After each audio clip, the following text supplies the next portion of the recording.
सप्ताह 5 यीशु क्रिस्त का ज्ञान। दिन 30 पवित्र हृदय।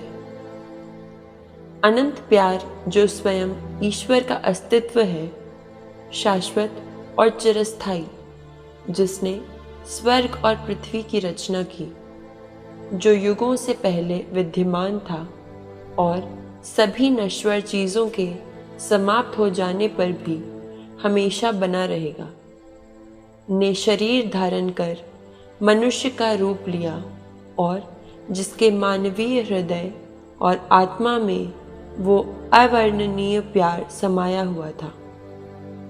यीशु मसीह ईश्वर मनुष्य बना, पिता और पवित्र आत्मा के साथ एक, जिसने स्वयं सृष्टि को फूंक कर बनाया था, जिसके मानवीय हृदय और आत्मा में वो अवर्णनीय प्यार समाया हुआ था। वो है यीशु मसीह का अति पवित्र हृदय। मानवीय स्वभाव के साथ एक मनुष्य का हृदय जो एक दिव्य व्यक्ति के अनंत प्यार से प्रज्वलित है। यीशु के पवित्र हृदय की भक्ति के लिए सन 1690 में हमें संत मार्गरेट मैरी अलाकोक को दिए गए यीशु के प्रकाशनों की ओर जाना होगा। ये जीवन को बदलने वाली और बहुत ही सुंदर भक्ति है, जिसे सीखना और अभ्यास करना चाहिए। यीशु ने संत मार्गरेट मैरी को कहा और उसके शब्द उन दर्शनों में स्वयं यीशु के कहने पर फादर जॉन क्राइसेट द्वारा रिकॉर्ड किए गए थे। अंग्रेजी में लिखित ये पुस्तक the devotion to the sacred heart of Jesus by father John Croiset के नाम से है, जिसे तुरंत खरीदना चाहिए। यहाँ पर इस पुस्तक से भक्ति के मनन चिंतन का सिर्फ एक उदाहरण दिया गया है। विचार करें कि यीशु मसीह का पवित्र हृदय धन्य कुंवारी के गर्भ में जल्द ही नहीं बना था, क्योंकि ये सभी मनुष्यों के लिए एक असीम प्रेम से प्रज्वलित था। लेकिन जैसा कि ये प्यार करने वालों के साथ हमेशा रहने की इच्छा का गुण है, 33 साल का जीवन उसे उस अभिलाषा को पूरा करने के लिए बहुत छोटा दिखाई दिया, जो उसे हमेशा हम सबके साथ निभानी थी।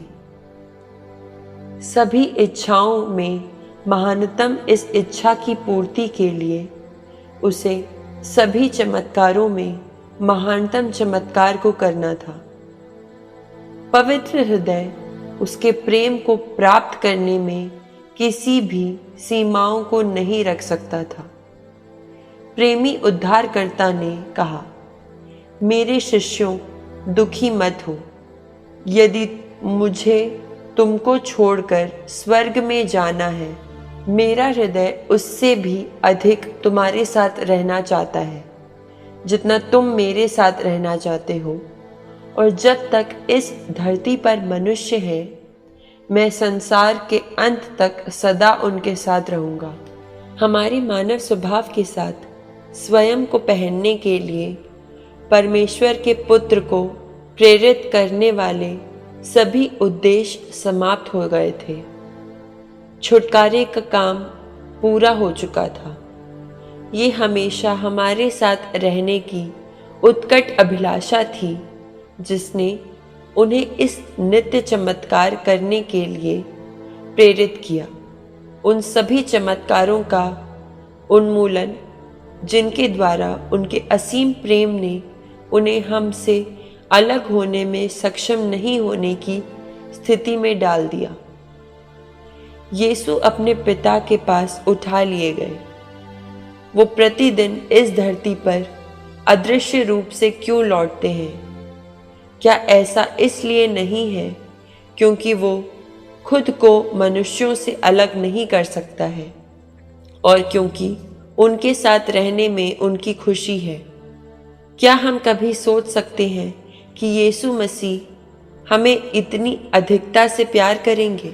ये उनकी महिमा के उच्चतम शिखर से है कि वो हमारे दिलों में रहने के लिए आने के बारे में सोचते हैं। जैसे कि जितना भी वो हमसे दूर रहता है उतना ही उसे किसी चीज़ की कमी लगती है।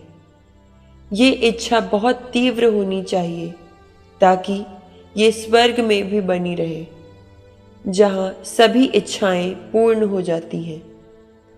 यीशु मसीह को वास्तव में भाव प्रवणता में सभी मनुष्यों से प्यार करना चाहिए, क्योंकि वो अपने स्वर्गारोहण के बाद से प्राप्त असीम महिमा में मिले आनंद को छोड़ नहीं सकता है। वो इस कोमल प्रेम की अधिकता को पूरा करने के लिए हमारी वेदियों पर एक विनम्र और अस्पष्ट स्थिति में रोजाना आता है और इस प्रकार नबी द्वारा कही गई बात पूरी होती है। मैं पृथ्वी पर सर्वत्र क्रीड़ा करती और मनुष्यों के साथ मनोरंजन करती रही। चिंतन के लिए प्रश्न: ईश्वर के साथ आपके रिश्ते का कितना भाग आपके उस भावपूर्ण प्रेम के अनुभव पर आधारित है जिसे यीशु आपके लिए करता है? आपके धर्म के अभ्यास का कितना भाग आपके इस प्रेम पर आधारित है? इस प्रेम को प्राप्त करने में क्या रुकावटें हैं?